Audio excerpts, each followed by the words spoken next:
If you think you might have COVID-19, you're supposed to self-quarantine for 2 weeks. So what good is a COVID-19 test if it takes that long to get your results? What do you call a spray device that shoots out a chemical that comes from peppers? Ask Denver police and you'll get an answer that sounds quite soothing. There's a new sheriff in town. There's a few million reasons you should care who's in charge. Cleanup finally begins at the state capitol. Why snow may cover the graffiti before it gets completely taken off. And it's July 20th. A day to talk about Aurora with some positive reflection.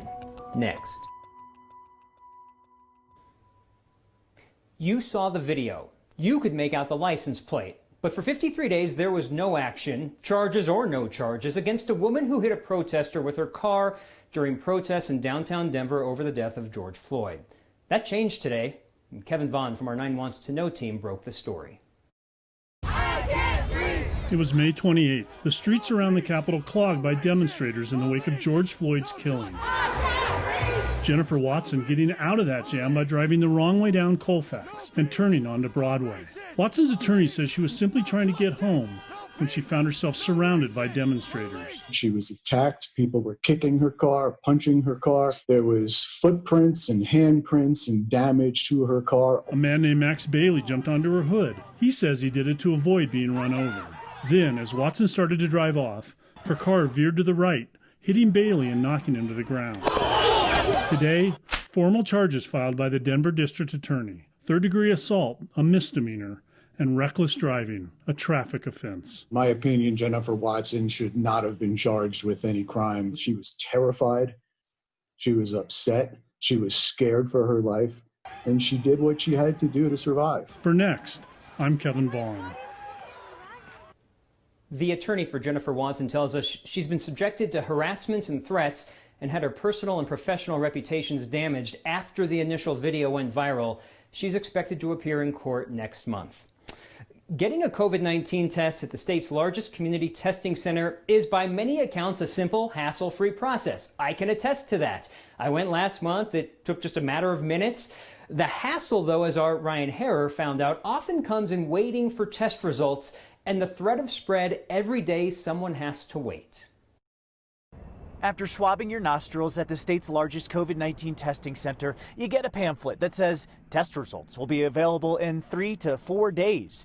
Many have had that luck in recent weeks at Pepsi Center, but there are others waiting a week to 10 days, sometimes longer, to know if they actually have the virus. It's honestly really anxiety-inducing. Alyssa McComb says she's been around a lot of people at work, worried that she might have the virus around some more vulnerable family members. She got a test at Pepsi Center a week ago.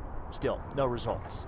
Right now, I'm trying to be careful about where I go and what I do, and you have that kind of sinking feeling just not knowing. I am appalled at what is happening right now in our state, where tests are taking 7 to 12 days to come back, because the entire idea of catching this killer is to do it fast. 9 Health medical expert Dr. Pyle Coley explains these wait times affect the ability to do timely contact tracing, preventing community spread. The total incubation period of the virus is 14 days. So if it takes that long for the test to come back, that individual is no longer even infectious at that point. And on an individual level, that test becomes meaningless. If you need a COVID-19 test, you may want to call ahead to see which lab will be analyzing your sample. LabCorp analyzes all Pepsi Center tests. It's a large nationwide lab that acknowledges it's bogged down because of surging demand.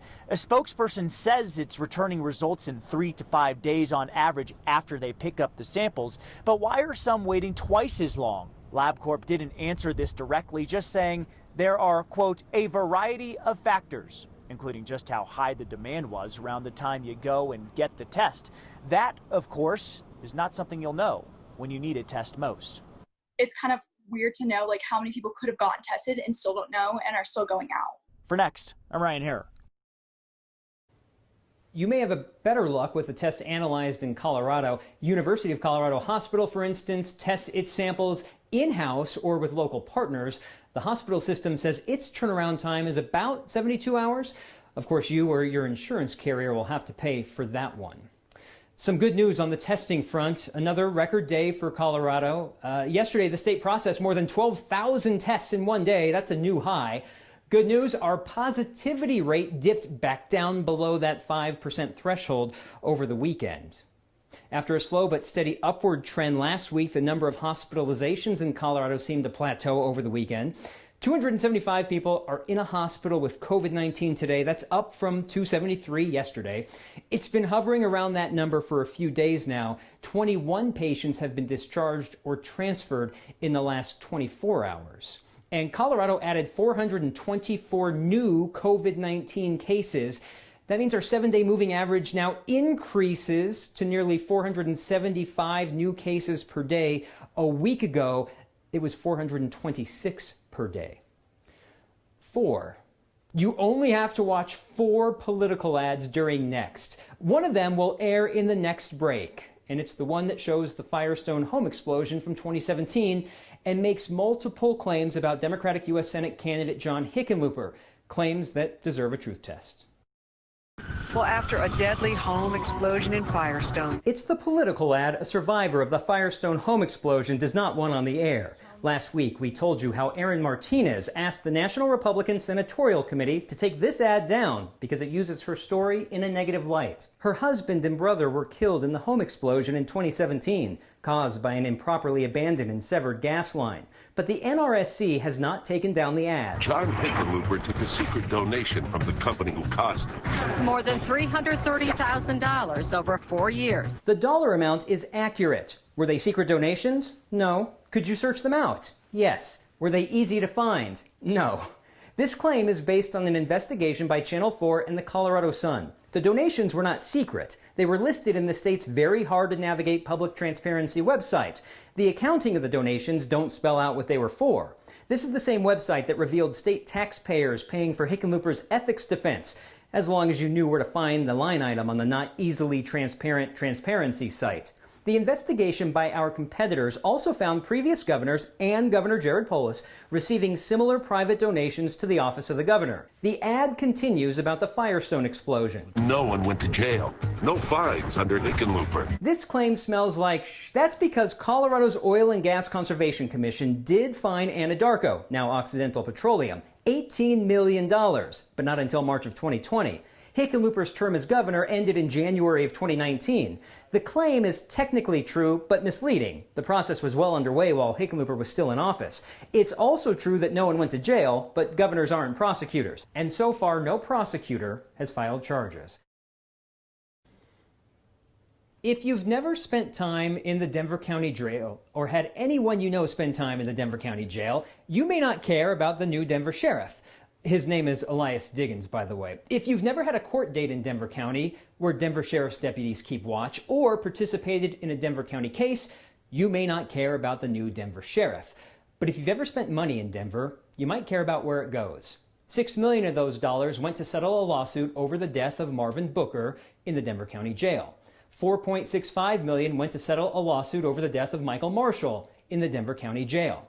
Whoever leads the Denver Sheriff's Department in the future will determine if the Denver County Jail keeps producing lawsuits and settlements using your money or finds a better way for the city to spend it. Tonight's next question is inspired by Denver police and their interactions with protesters yesterday. A spokesman for the department told us they used a handheld fog device to disperse crowds. So we want to know, is that just a nicer way of saying pepper spray?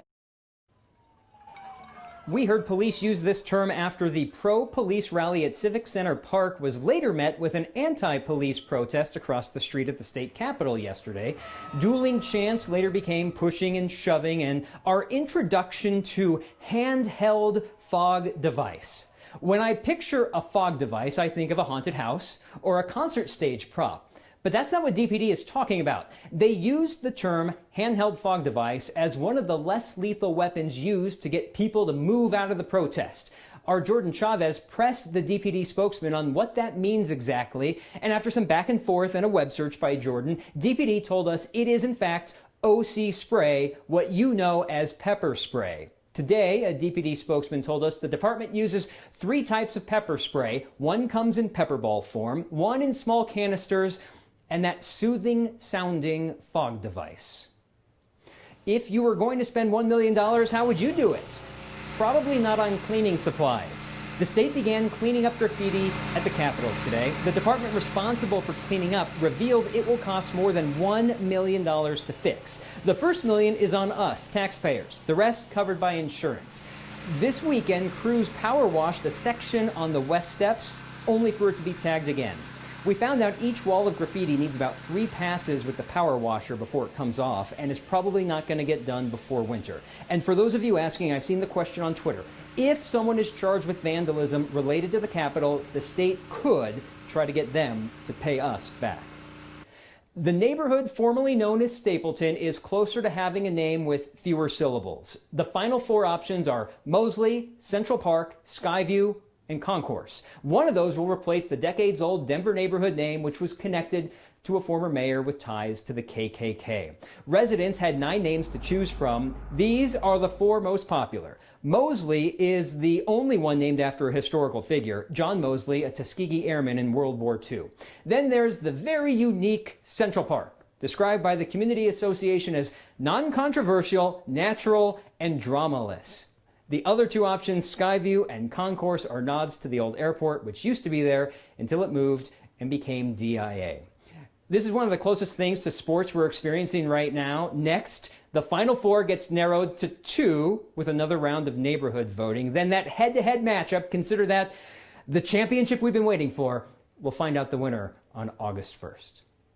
Our words won't do justice, so let's just listen and reflect on another year gone by in Aurora. The Capitol isn't the only spot in Colorado in need of a cleaning. The reality is a lot of people suck. And so those of us that are good need to take a little initiative to right the wrongs that are done by the people that suck. Grab a brush and some good hiking shoes. It's time to be one of the good ones. Next.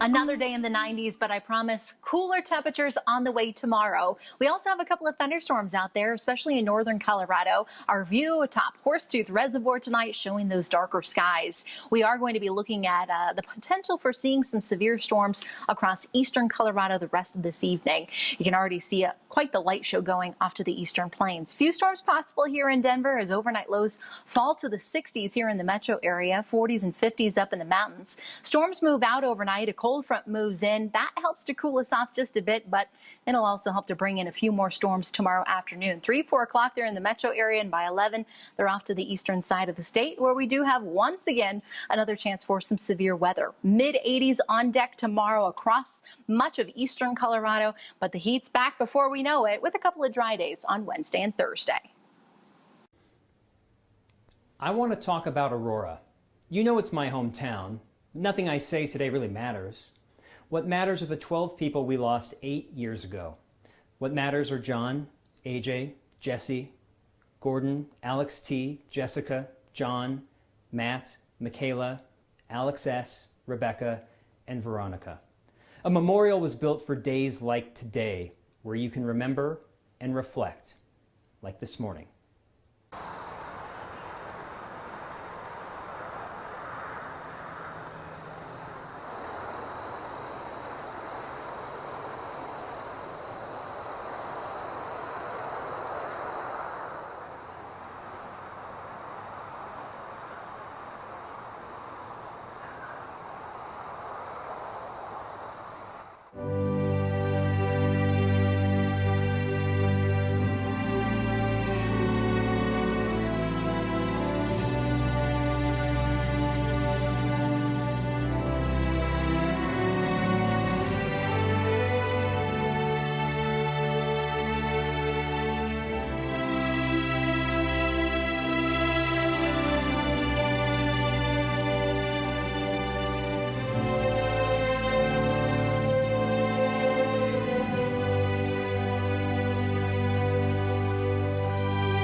You think the graffiti at the Capitol we showed you is an eyesore? There's been some modern-day hieroglyphics showing up on the hiking trails.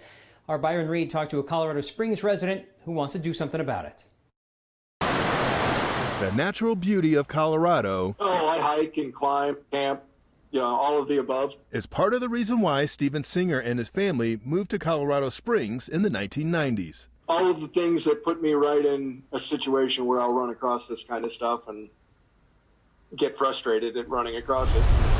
His frustration comes from what he's been seeing on Colorado trails. There's so much more than just the graffiti. We run into trash that's left behind by campers and hikers. So earlier this month, Singer decided to do something about it and started a graffiti removal group called Keeping Colorado Beautiful. I'm using a wire brush and I'm using it very gently. Use it to kind of scuff the paint specifically up so that hopefully the solvent will penetrate a little deeper into it. Singer says they use eco-friendly products and try to use the least invasive process to help them restore. Solvent I use is advertised as water-based, bio-friendly, eco-friendly.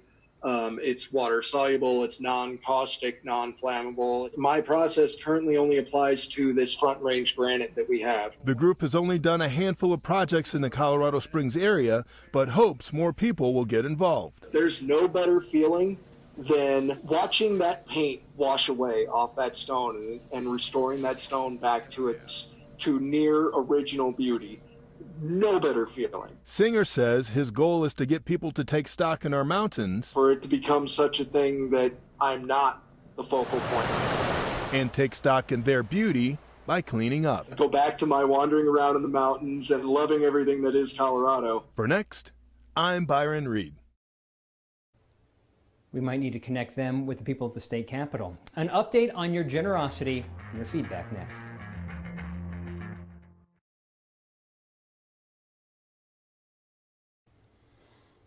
A quick word of thanks from us to you for your generous support of United Way Morgan County.